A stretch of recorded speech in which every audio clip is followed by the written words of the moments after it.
बालिका जिसने नीचे कोई वस्त्र धारण नहीं कर रखा है, अपनी आंखों से देखा नहीं गया। मैंने तुरंत, जैसे अभी आप देख रहे हैं वीडियो में कि ऊपरी वस्त्र ही धारण कर रखा है, उसी प्रकार एक ऊपरी वस्त्र धारण कर रखा था। मैंने तुरंत अपना वस्त्र निकालकर उस बालिका को दिया, जिससे उसने अपना शरीर ढका। फिर मैंने अपना वाहन रोक करके वहीं स्पॉट पर खड़े होकर के तुरंत ही उस बालिका से पूछा कि तुम्हारी दुर्दशा किसने की है। उसकी आंखें पूरी स्वेलिंग से भरी हुई थी, पाँव में पूरी ब्लीडिंग हो रही थी, आंखें उसकी बिल्कुल भरा रही थी, बार बार वह अपने शरीर से लड़खड़ा रही थी। मेरी आंखों से देखा नहीं गया। मैंने उससे पूछा कि बहन, आपकी हालत किसने करी है और कौन है तुम्हारे माता पिता, कहाँ है, तुम यहाँ किसके साथ आई हो, कब से इस क्षेत्र में हो। लेकिन वह बालिका अपनी ही भाषा में कुछ बोल रही थी, जिसे मैं समझ नहीं पा रहा था। बार बार वह कुछ बोलने का प्रयास कर रही थी, लेकिन मैं समझ नहीं पा रहा था। 2-3 बार मैंने पेन कापी भी उसके हाथ में दिया कि यदि मैं समझ नहीं पा रहा हूँ या तुम बोल नहीं पा रही हो तो इसमें लिख करके कुछ बताओ। यदि अपने माता पिता का मोबाइल नंबर जानती हो तो मेरे मोबाइल का मैंने कीपैड निकाल करके दिया कि इस पर लगा करके बात करो, या आप पेन डायरी में लिख करके मुझे बताओ। लेकिन वह बालिका उस विषय में मेरी कोई मदद नहीं कर पाई। मैंने उससे पूछा कि बेटा भूख लग रही है, उसने कहा हाँ मुझे भूख लग रही है। ऐसे हाँ का उसने संबोधन किया। मैंने तुरंत अपने आश्रम में जो स्वल्पहार में दलिया नमकीन बना था वो बुला करके उस बालिका को दिया खाने के लिए। चाय पिलाई, जल पिलाया, कुछ नकदी पैसे भी उसको मैंने सहयोग रूप में दिए।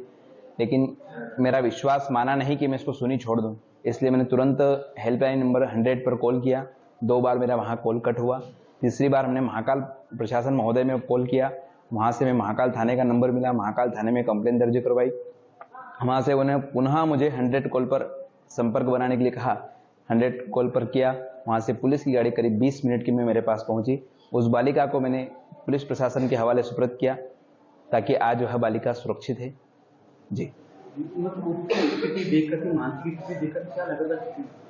देखिए उसकी स्थिति देख करके क्या लगा था, जो है कि सभी को पता है कि वह बालिका पूर्णतः अत्याचारों के, दुष्टों के अत्याचारों में वह पूर्णतः से घिरी हुई थी।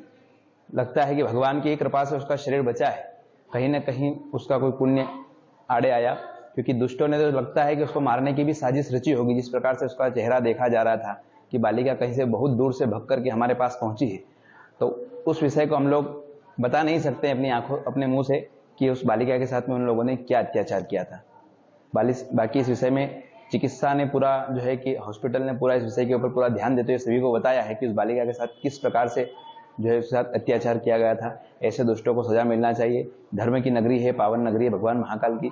यहाँ और पूरे देश में इस धराधाम पर यह भगवान कृष्ण की नगरी है। यहाँ किसी प्रकार का भी जो है कि ऐसा गलत कार्य करने वालों के लिए हमेशा मृत्युदंड ही तय होना चाहिए, क्योंकि आज पुलिस प्रशासन का भय लगता है लोगों में नहीं है। उसी के कारण तो आए दिन हम ऐसे केसेस देख रहे हैं। कुछ 4 महीने पहले भी हम लोगों ने सुना था और देखा भी था कि 4 साल की बच्ची के साथ भी ऐसा ही जो है कि द्युत कार्य देखने में हम लोगों के आया था।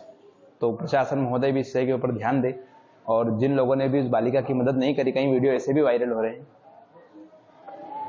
तो जो है कि जिन लोगों ने मदद नहीं करी उनको भी इस विषय के ऊपर ध्यान देना चाहिए और मदद करना चाहिए। और बहुत बहुत धन्यवाद प्रशासन का, और आप लोगों का भी बहुत धन्यवाद।